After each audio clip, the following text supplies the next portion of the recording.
देख भाई, आज का टॉपिक है नोटबंदी, इंग्लिश में डीमोनेटाइजेशन।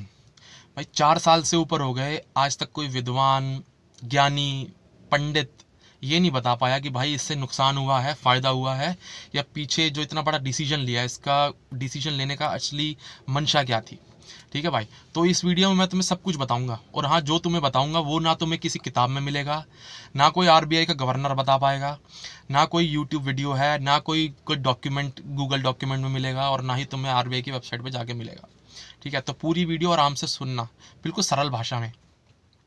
ठीक है भाई, देख, नोटबंदी, नोटों का रिप्लेस हुआ था। पुराने जो नोट थे उसको सर्कुलेशन में जो था वो बंद करके नए नोटों से रिप्लेस करा गया।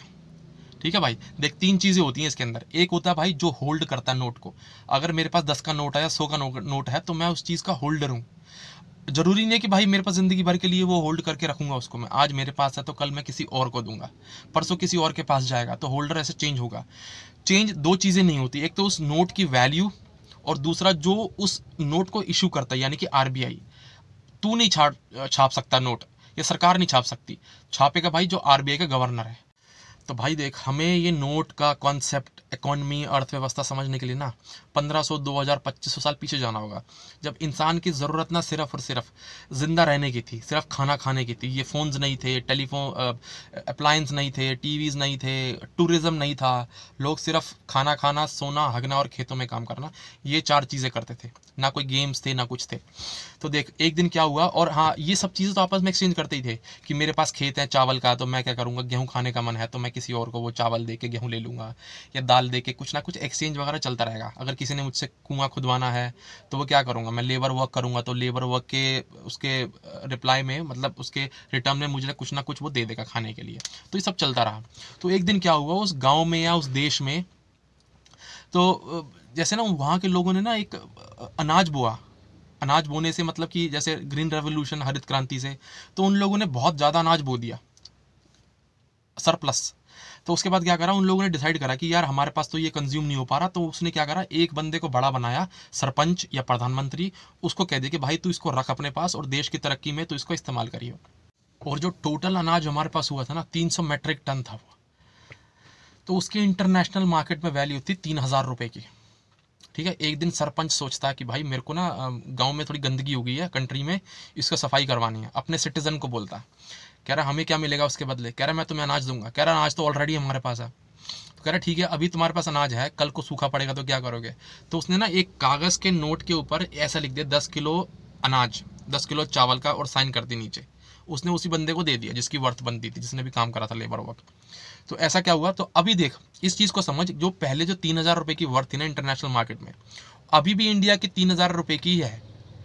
उस देश की वैल्यू 3000 रुपये की ही है, क्योंकि वो जो पैसा है सरपंच के चंगुल से निकल के जो पोजेस कर रखा था उसने, सिर्फ वो सिटीजन में बटा है, वो डिस्ट्रीब्यूट हुआ है, जो कि अच्छी बात है। देश भी साफ हो गया, डेवलपमेंट हो गई, प्लस वो पैसा देश में ही रह गया और वो सिटीजन तक पहुंच, सिटीजन का भी थोड़ा सा डेवलपमेंट हो गया। लेकिन अगर सिटीजन मना कर देते तो उसको एक काम करना पड़ता, नेपाल या बांग्लादेश, पड़ोसी देशों से वो लोग इंपोर्ट करने पड़ते सफाई करवाने के लिए, और बदले में तो कुछ ना कुछ लेके जाते, वो अनाज ले जाते। तो अब 3000 रुपये से तुम्हारी वैल्यू कुछ ना कुछ कम हो जाती, 2950 रह जाती, जो कि अच्छी बात नहीं है। इसलिए कहते हैं भाई इम्पोर्ट कम करना चाहिए, एक्सपोर्ट ज़्यादा करना चाहिए हमारे को। ठीक है, तो अब धीरे धीरे जैसे डेवलपमेंट हुई, और हाँ, नोट ना हमेशा भाई एक कॉन्ट्रैक्ट होता है।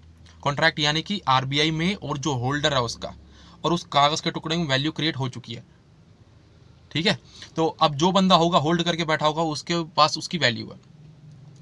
तो अब धीरे धीरे डेवलपमेंट हुआ। नेपाल के पास भाई थोड़ा सा एजुकेटेड लोग हैं, या थोड़ा सा ऐसे वेपन वगैरह बनाने में, तो उन लोगों ने तलवारें वगैरह बनानी चालू करी। तो तलवारें इंडिया में बेचनी चालू करी उन लोगों ने। तो फिर धीरे धीरे और पैसा जाने लगा नेपाल में, अपने दूसरे कंट्रीज में। इकॉनमी और डाउन होती चली गई इंडिया की, और नेपाल की बढ़ती चली गई, है ना। तो भाई तुम कुछ भी क्रिएट करो, कुछ भी, चाहे खाने का कोई सामान बनाओ, मैकडोनल्ड्स हो गया, पिज़्ज़ा हट हो गया, केएफसी हो गया, फेसबुक बनाओ, कोई सर्विसेज देने चालू करो, कुछ भी तुम कर सकते हो ना जिसकी दूसरे देश में वैल्यू है, तो वो लोग खरीदेंगे उस चीज़ को। और सेलेबल कुछ भी आइटम होना चाहिए। WWE बनाते हैं वो लोग, कुछ बंदे हायर करते हैं, उनको आपस में लड़वाते हैं, और फिर क्या करते हैं, स्ट्रीम करते हैं वहाँ से तुम्हारे कंट्री में, और एडवर्टीजमेंट से पैसा कमाते हैं। यूट्यूब बहुत बढ़िया एग्जाम्पल है, फेसबुक बहुत बढ़िया एग्जाम्पल है। पोर्न इंडस्ट्री इतने $1 बिलियन की है, वो क्या करता है, लड़का हायर करा, लड़की, डायरेक्टर और कैमरामैन, बस और सीडीज बना बना के भेजी इंडिया में। पहले सीडीज का जमाना था, अब लोग स्ट्रीम करते हैं और एडवर्टीजमेंट्स आते हैं उस प्लेटफॉर्म के ऊपर। बहुत सारी वेबसाइट्स हैं ऐसी, पोर्न मूवीज दिखाई जाती हैं जिसके ऊपर, है ना। और देख, पाकिस्तान को फंडिंग करता था यूएस से। हम लोग को ये लगता है कि यूएस हमारा दोस्त है, फंडिंग क्यों करता था भाई फ्री में? दामाद तो है नहीं है उसका वो। और यूएस का मेन धंधा भाई वेपन बनाने का, बॉम्ब्स बनाने का, आर्टिलरी जो भी हो गए, टैंक्स हो गए, जेट्स हो गए, कॉम्बैट जेट्स होते हैं, उसका धंधा है उन लोग का। अब भाई देख, जिस देश में अमन शांति होगी या आपस में पड़ोसियों से अच्छे रिलेशन होंगे ना, वो आपस में कभी लड़ेंगे नहीं। अब उसको अपना वेपन बेचने हैं तो क्या करेगा वो? कहीं ना फंडिंग करेगा और बोलेगा कि भाई इस देश में ना डिस्टर्बेंस क्रिएट करो इस गांव में, तो भाई मुझे कहीं ना कहीं फिर क्या करना पड़ेगा? वेपन खरीदने पड़ेंगे। तो इसलिए भाई वो फंडिंग करता था। तो समझना मत कि भाई वो सिर्फ प्योरली बिजनेस है भाई उनका, कि वो तुम्हारे साथ खड़ा है हमेशा। तुम्हारे साथ नहीं खड़ा, तुम्हारा क्या कुछ लूट रहा तुम्हें जरा भी अंदाजा नहीं है। ठीक है, पैसा मेरे पास है सिटीजन के पास, तो मेरा मन कर रहा है कि भाई मुझे सिंगापुर जाना। एक तो काम क्या होगा, मैं 10 रुपये का जो 10 किलो जो अनाज लिखा हुआ था उसके ऊपर सरकार के पास जाऊंगा, सरकार मुझे अनाज देगा तो वो अनाज मैं सिंगापुर को दे दूंगा। सबसे आसान काम क्या है कि उस 10 किलो का जो अनाज का लिखा हुआ था उसको सिंगापुर में जाके दे दिया, और सिंगापुर इंडिया से मांग ही लेगा वो इसका। समझ रहा? वो वैल्यू मेरे पास आ चुकी है, उसके मैं कुछ भी करूँ। गाड़ी इंपोर्ट करनी है मुझे बाहर से तो मैं इंपोर्ट कर लूंगा, मुझे किसी कार मैन्युफैक्चरिंग प्लांट लगाना है तो मैं वो लगा लूंगा। समझ रहा मेरे भाई? तो ये सब चीज़ें ना, कुछ भी वैल्यू क्रिएट करो यार, कुछ भी कर सकते हो तुम उसके लिए, लेकिन ध्यान रखो इंपोर्ट एक्सपोर्ट। ठीक है, एक टाइम के बाद ना जो सरकार के चंगुल से ना 1000 रुपये निकल आया, मतलब उस देश में बट गया लोगों में, सिटीजन में उस, और उसके अंदर 200 रुपये के सिर्फ सर्कुलेशन में नोट ही थे, क्योंकि कुछ पैसा अकाउंट में था और जो कुछ पैसा नोट के रूप में था। और भाई नोट में सिर्फ उतना ही रहेगा ना कि जितना कि वहाँ के लोग आपस में एक दूसरे को छोटी मोटी चीज़ों से लेन देन करते रहें, है ना। 50 पैसे क्यों बंद हो गए? क्योंकि मार्केट में 50 पैसे की कुछ चीज़ मिलती नहीं, टॉफी नहीं आती 50 पैसे की। देख, अब इस धांधली को समझने के लिए ना अपने को 2 क्लॉज समझने पड़ेंगे। देख, पहला क्लॉज है, मान ले एक बंदे ने ना बहुत मेहनत करी भाई, बहुत पैसा जोड़ लिया, 10 करोड़ जोड़ लिया, और 10 करोड़ ना उसके पास ना वो हार्ड मनी में था, मतलब हार्ड कैश में था, नोटों में था। तो एक दिन ना उसके घर में आग लग गई, और आग लगने से उसके सारे के सारे पैसे जल गए। इसलिए बोला था भाई कॉन्ट्रैक्ट, मैंने नोट कॉन्ट्रैक्ट होता है। अब वो सरकार के पास गया, सरपंच के पास गया, सरपंच कहता है कि भाई मेरे को पास प्रूफ नहीं है कि तुम्हारे पास पैसे थे भी कि नहीं थे, और बंदे के पास भी प्रूफ नहीं है। तो वो जो पैसा है ना, कॉन्ट्रैक्ट खत्म हो चुका है, यानी कि सरकार अब लायबल नहीं है उसको पैसा देने के लिए। फायदा हो गया ना सरपंच सरकार को, क्योंकि उसने डेवलपमेंट भी करवा लिया, उस बंदे को अच्छे से रगड़ा, और उसको पैसा देने की जरूरत भी नहीं पड़ी उसको। अब ये था भाई एक क्लॉज। अब उसका ना बिल्कुल उल्टा कर दे, सेकंड क्लॉज आता है। अब मान ले एक बंदा ना बहुत दुनिया देखी बंदे ने, बहुत शाना, वो कहता है कि यार ये जो नोट है ना, ये कागज़ तो मैं मेरठ की मार्केट से मंगवा सकता हूँ, और सिग्नेचर करने वाला बंदा भी जानता हूँ मैं, और प्रिंटिंग का मेरे को 150 साल का एक्सपीरियंस है ही, क्योंकि मेरे बाप दादाओं का काम रहा है हमेशा से।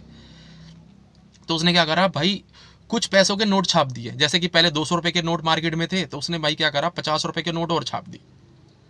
अब वो सरकार के पास गया, सरकार ने ये देखा कि भाई ये तो नोट यार मैं पहचान नहीं कर पा रहा हूँ। अब सरकार लायबल होगी भाई 250 रुपये देने के लिए। पहले जो 1000 रुपये जो मार्केट में उसने डिस्ट्रीब्यूट करा था डेवलपमेंट करवाते हुए, जिसमें 200 रुपये के नोट थे सिर्फ, अब 250 रुपये के नोट हो गए, और 800 रुपये बैंकों में पड़ा है, यानी कि 1050 रुपये अब सरकार लायबल है देने को उसको। समझ रहे? ये 2 क्लोज। तो अब देख भाई, बात समझने वाली, सरकार कहती है कि भाई हमारी जो इकॉनमी में जो पैसा था ना सर्कुलेशन में, वो 14 लाख करोड़ रुपए था। और वो ये भी कहती कि भाई कुछ 5, 7, 10 साल के बाद ना कुछ नोट जो होते हैं गल सड़ जाते हैं, फट जाते हैं, जल जाते हैं, खो जाते हैं, गीले हो जाते हैं, फट जाते हैं, या कोई क्लेम नहीं कर पाता, कोई फॉरेन चला जाता है, तो उसमें करेंसी भी 5, 10 हज़ार, 50 हज़ार लोग ऐसे छोड़ जाते हैं अपनी, और वापस कभी होना आना होता नहीं है उसका, तो वो वैसे ही सड़ जाते हैं बड़े बड़े। तो देख, वो सरकार जैसे कि आप 14 लाख करोड़ रुपए के थे, तो 14 लाख करोड़ का अगर 5% देखें तो मेरे हिसाब से 10% होता है 14 लाख करोड़ का, 1,40,000 करोड़ रुपए, और 5% हो गया 70,000 रुपए, 70,000 करोड़ रुपए। तो यानी कि 14 लाख करोड़ नहीं आने चाहिए थे मेरे पास, अगर मैं दोबारा से नोटों को अगर मैंने वापस लेना चालू करा लोगों से बंदी के टाइम पर, तो आने चाहिए थे 13,30,000 करोड़। तो क्या हुआ भाई यहाँ पर सरकार, और जो कि अच्छी बात है भाई, जितना कम से कम आएगा सरकार के पास उतनी अच्छी चीज़ है, लेकिन इन लोगों ने क्या करा, सरकार के पास भाई आरबीआई की रिपोर्ट और न्यूज़पेपर्स में छपा भी था ये वाला, और सरकार के पास इकट्ठा, आरबीआई के पास इकट्ठा हो गया था भाई 15 लाख, 15.25 करोड़ रुपए, यानी कि जहां आना चाहिए था 13.30, वहां आ गया 15.25 लाख करोड़ रुपए। यानी कि इतना चूना लग गया। लेकिन सरकार, आरबीआई वगैरह घेरे में ना आए, सवालों में ना आए कि तुम्हारा डिसीजन गलत था, तो उन लोगों ने बात मुकर गए भाई। कुछ टाइम के बाद आरबीआई कहती भाई हमने ना मिस कैलकुलेशन हो गई थी हमारे से। इतने बड़े अमाउंट की मिस कैलकुलेशन होती है भाई, 1,000 करोड़, 2,000 करोड़, 5,000 करोड़ समझ में आता है, लेकिन इतनी बड़ी। और वो जो रिकवर हुआ ना, जो फाइनल रिपोर्ट आई, वो 13.98 लाख करोड़ इकट्ठे हो गए थे उस बंदों के पास, यानी कि तकरीबन 0.02% इन लोगों के पास इकट्ठे हुए। तो ऑन एन एवरेज मैं लगा सकता हूँ इसको 400-500 करोड़ रुपए। उसको रिकवरी के लिए इन लोगों ने पूरे देश को भाई पता नहीं कौन से सिस्टम में लगा दिया, पूरे देश को बर्बाद कर दिया इन लोगों ने, है ना। और बैंकों ने भाई दबा के इन लोगों का इस्तेमाल करा, बैंकों ने दबा के भाई। और इतने एजेंट्स बैठे, तुम्हारा जितना भी अमाउंट होगा ना 20% 30% के लॉस पर तुम उसको एक्सचेंज करवा सकते थे। और लोगों ने पता नहीं जमा भी नहीं करवाए, जला दिए नोट, फेंक दिए। और सारा का सारा जो काउंटरफीट जो मनी थी ना, यानी कि जाली नोट, वो पहुंच गए इनके पास। लेकिन सरकार को ये नहीं पता अभी कि भाई किसका है, किसने जमा कराए, किसने नहीं जमा कराए। तो सरकार को वो देने पड़े, यानी कि सरकार को, सरकार क्या, सरकार का खुद का पैसा थोड़ी है, बाप की जागीर थोड़ी किसी की, जनता का पैसा है ना ये भाई। इसलिए कह रहा हूँ भाई तुम्हारा कटा था इसके अंदर, लेकिन तुम्हें पता नहीं है। और जितने बड़े बड़े ये एनालिस्ट बने फिरते हैं कि हमें इतना पता, वो पता है, आरबीआई गवर्नर है हम 20 साल से, इनको घंटे का कुछ नहीं पता देश चलता कैसे है। ठीक है भाई, समझ जाओ, नहीं तो भाई जयराम जी की। चलो भाई, जय हिंद, सी यू इन नेक्स्ट वीडियो।